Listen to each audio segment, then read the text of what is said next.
Hey everybody, how's it going? So here I am. Can you guess where I've been? Yes, correct. I've been in Kona watching Hawaii Ironman. Um, so, going to give you a quick update on what I saw on the day and what I experienced in the week prior to the event. So you probably bored to tears with so much different analysis on the race, but I'm going to give you mine anyway. So, most important thing.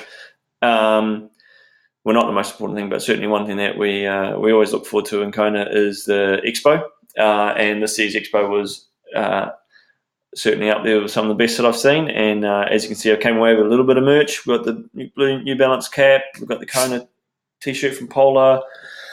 We've got the Cliff Bar cap. We've got the Blue 70 mug. We've got the Blue 70 swim cap. Very cool. We've got the Training Peaks t-shirt. Thank you very much. We've got the Specialized cap. Love this one. Looks cool and white. We've got the Blue 70 cap. Thank you. And finish it all off, we've got the Polar sunglasses. So, not too bad, eh? Anyway, plowing ahead. So, how about that race? No doubt you've all seen it. You will know that it was a course record for the men and women. You know that it was an enormous course record for the men and women. I'd have never expected to see Hawaii Ironman go under 8 hours so soon. Obviously, it had been taken down last year by Patrick Lang, 8:01, and that was a pretty exceptional day. But this time it's gone down to 7:52.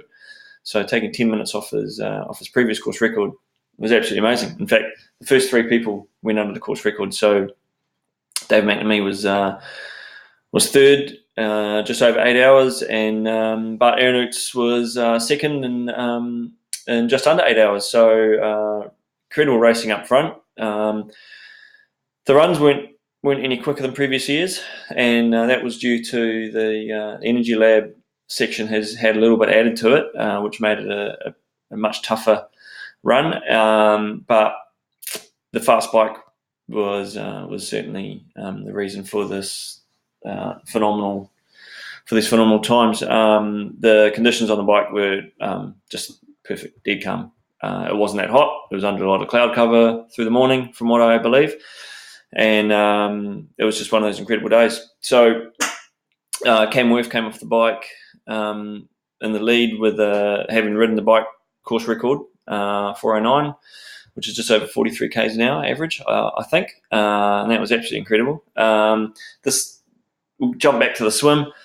In the men's race, the swim pack stayed together for pretty much the whole way, which I actually thought you may have seen Josh Amberger pull away at some stage through the swim, but it stayed together pretty well. And this meant that there was a large group out on the bike course, and a few guys pulled off the front. Andrew Starkowitz, Cam Worth, and Josh Amberger worked away.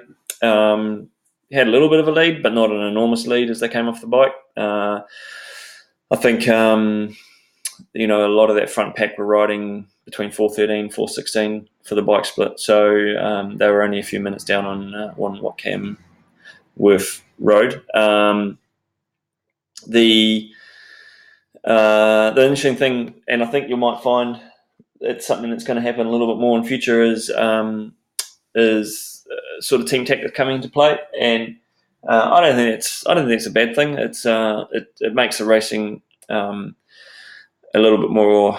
I guess it's not more exciting, but there's certainly tactics that come into play, and so the Erdinger team and BMC team both had pretty good numbers in the front pack, and from what I understand, there was a little bit of defensive riding by some of the lesser members of those teams, owing to the stronger runners being able to control the pace a little bit, to control their rides a little bit more, not do as much work. Obviously, they're still riding legal distances, but it's a big difference if the pace hasn't been ramped up from someone else. So perhaps that added a little bit to the results on the day, but nevertheless, it's how it happened, and I think you'll probably see that will continue going ahead. Another thing that you might find from the bike times, the technology within the bikes is incredible as well. It's certainly jumped ahead over the last few years. We're seeing disc brakes coming into play, which whilst they don't really need superior braking on this sort of course, taking a brake away from the front of the fork, which obviously hits the air very, very quickly, and putting it down into a much more hidden area around the bottom of the fork makes a massive difference in the performance of it all. And also just the way the group sets are cabled now, you don't have cables flapping around in the breeze like we used to see. And also some of the technology coming in through the way the wind integrates through the fork has made a big difference. And also the trailing edges, a lot of the bikes optimised airflow a lot more as well. So that was incredible. A couple of other things I noticed. Dave McNamee was running strong at the end, much stronger than a lot of the other runners around him. That's why he went from 10th place to 3rd place in a pretty short space of time. We saw a lot of work being done up front from Braden Curry, and it was great to see some aggression coming from a Kiwi, and it was awesome. Tim O'Donnell ran a very smooth race, and that resulted in a really good performance from him as well. I was impressed with Andy Potts. He went very, very well, and also really impressed with Mike Phillips, who is obviously a Kiwi guy, and he ran mid 250s, which was a superb race. I think he finished 16th or 17th. Awesome performance from Cam Brown, 46 years old, go 8:26, still ran 2:55, still had one of his fastest times in the course. It was incredible. I was there with about 10k to go, seeing him just mowing through the field, and he was just running really, really fast and smooth the whole way. So that was amazing to watch. On to the women's race. Well, 20-minute course record by Daniela Reef. She rode 4:26. She took 18 minutes off the previous bike record, which was actually held from a former world time trial champion. So that just shows you how fast Daniela Reef was riding. Lucy Charles led out of the water with a course record swim, and she had an enormous lead. Reef had given up quite a lot of time just because she had been stung by a jellyfish early on, which is a real shame, but it just shows how dominant she is. Once she got onto the bike, she just slowly worked her way through the field and got to the front and just blasted ahead. I was really impressed with Lucy Charles' race. She pretty much did the whole thing on her own, and to go, I think she's 8:34, was certainly an impressive performance, because really she only had Daniela Reef come past her, and that was the only person that passed her in the whole race. The rest of it she was on her own. Obviously the men's race was further ahead, and that wasn't really affecting her race at all. Again, we saw a lot of work done from some very fast runners, and a lot of them quite new to this the longer distance racing. So Sarah True and Annie Haug both ran very well through the field. Haug finished 3rd, True finished 4th.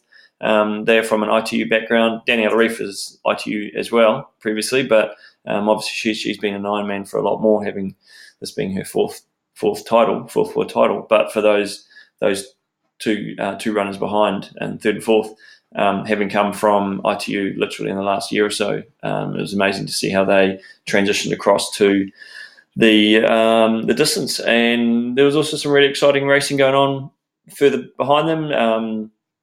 Miranda Carfrae, she ran very strong. I expected she would have a good race, and she certainly did that. It was great to see Angela Nath have a good race. She came through. She got through to this race she qualified quite late in the piece, so this was a big event for her to get to. So that was really good. And actually, I just wanted to mention as well Matt Russell, who was 6th in the men's race and almost caught Braden Curry at the finish. He was involved in a really bad bike crash this time last year during the race, where he was actually lucky to survive. So for him to have recovered from that, gained enough points to race, and he did an Ironman 2 weeks ago and finished 6th place at the Ironman World Champs was fantastic. So that's it from me. Hopefully you've got some ideas of how I saw the race unfold, and look forward to going back next year to watch it again. Thank you very much.